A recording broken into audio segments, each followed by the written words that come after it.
2018년 7월 20일 VON 논평입니다. 오늘은 국군 기무사 절대로 함부로 다루어서는 안 된다. 한국 안전의 핵심 중 핵심 기관이다. 이런 내용으로 논평을 말씀드리겠습니다. 여러분, 지금 청와대에서까지 문제가 되고 있는 이 문건입니다. 전시 개헌 및 합수 업무 수행 방안.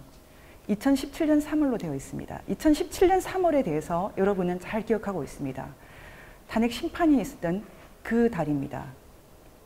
과연 이 달에 박근혜 대통령이 또는 그 당시 한교안 총리가 계엄을 선포할 수나 있었습니까? 심지어 이 문건에는 이렇게 되어 있습니다. 일부 보수 진영에서 계엄 필요성을 주장하지만 국민 대다수가 과거 계엄에 대한 부정적 인식을 갖고 있어 계엄 시행 시 신중한 판단이 필요하다. 이 문건이 과연 계엄을 하자는 문건입니까? 여러분, 위기관리라는 것은 최악의 상황을 관리하는 것입니다. 최악의 상황, 우리가 갑자기 적의 침입에 의해서 침투에 의해서 죽을 수도 있는 상황입니다. 이 문건은 분명히 북의 북극성 2호 시험 발사에 이어 북 핵실험, 장거리 미사일 발사 등 군사 도발이 심각한 가능성을 갖고 있다라는 진단 하에 최악의 상황에서 어떻게 대비할까를 계획하는 문건이라고 되어 있습니다. 이런 계획을 수립하는 것 자체가 잘못이라는 것입니까? 수립하지 않으면 잘못 아닙니까? 여러분, 군대에 방첩 기능이 없는 그런 군대는 이슬람만한 군대고 사실은 존재하지도 않습니다. 북한에는 보위사령부라고 해서 아는 분은 다 알겠지만은 우리와는 상상할 수 없는 대민, 민간에 관련된 방첩까지 담당하는 그런 무시무시한 방첩기관이 있습니다. 지금 남한 내에, 한국 내에 침투한 간첩을 막는 기관은 국정원과 기무사입니다.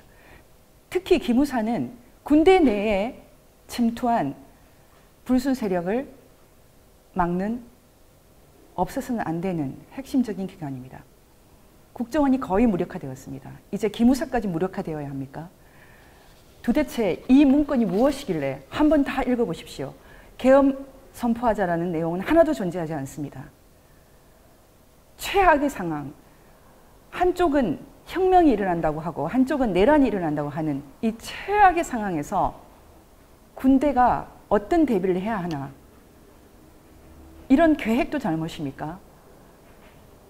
어떤 황당한 언론에서는 이것이 과연 기무사가 할 일인가, 합수부가 할 일 아닌가, 이런 식의 주장을 하는 것도 있습니다. 방첩기관이 기밀을 다루는 곳입니다. 어떤 종류의 기밀을 다루어야 되는지 미리 적시한다면 그것이 어떻게 기밀을 다루는 기관이 될 수 있습니까? 이 시대는 정말 너무나 무지한 언론들 때문에 우리의 생명에 심각한 위협이 오는 그런 상황입니다. 여러분, 헌법에서 자유민주적 기본질서에서 자유를 살짝 없애자, 삭제하자. 아이들이 배우는 교과서에서 자유민주에서 자유를 삭제하자. 이런 생각을 하는 사람들이 제도를 농단하는 시대입니다. 그런 말을 왜 하겠습니까?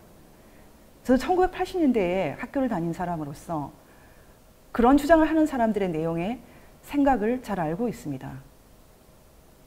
여러분, 정말로 자유민주주의와 시장경제 포기하실 것입니까?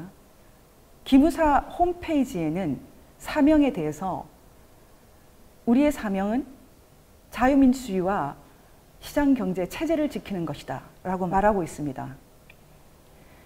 이름은 기무사지만 그 이전, 건국 이전부터 이 기무사의 기능은 작동하고 있습니다. 여순 반란 사건이 무엇입니까? 군대 내에 침투한 반체제, 반자유민주주의 세력의 준동 아니었습니까? 그리고 6.25를 겪었습니다.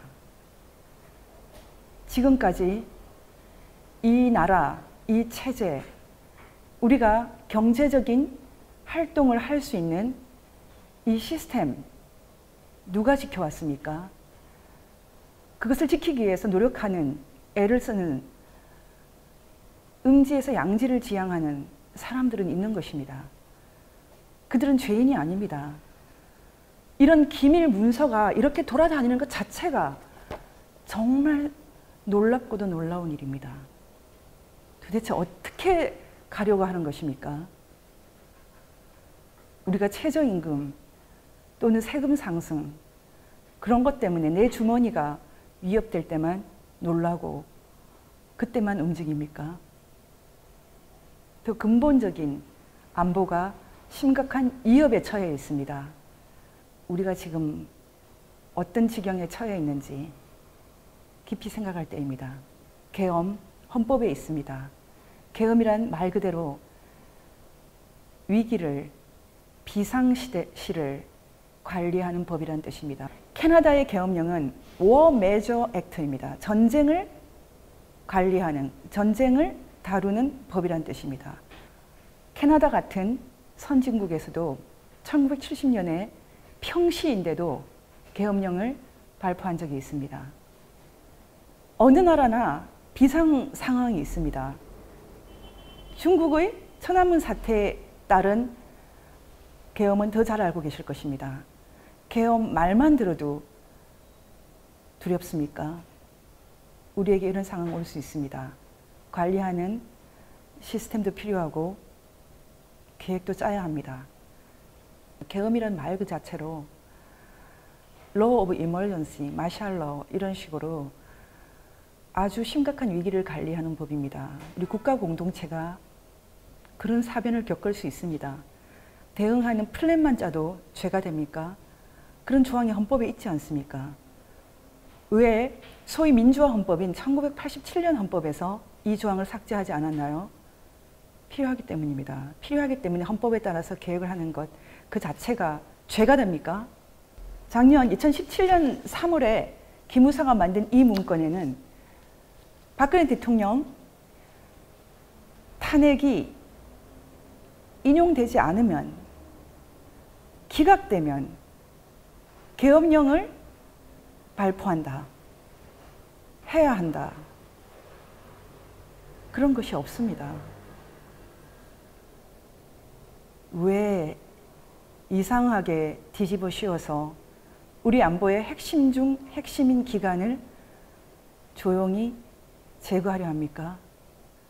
참으로 놀랄 일입니다. 다시 한번 제가 이 문건에서 현 상황 평가라고 말한 그 두 줄을 읽어드리겠습니다. 일부 보수 진영에서 계엄 필요성을 주장하나 국민 대다수가 과거 계엄에 대한 부정적 인식을 갖고 있어 계엄 시행 시 신중한 판단이 필요하다. 계엄하자는 얘기 아닙니다. 하지만 계엄이 필요한 상황이 올 수 있고 준비하는 것 전혀 문제되지 않습니다. 선전선동에 속지 말았으면 합니다. 이상으로 VON 논평이었습니다.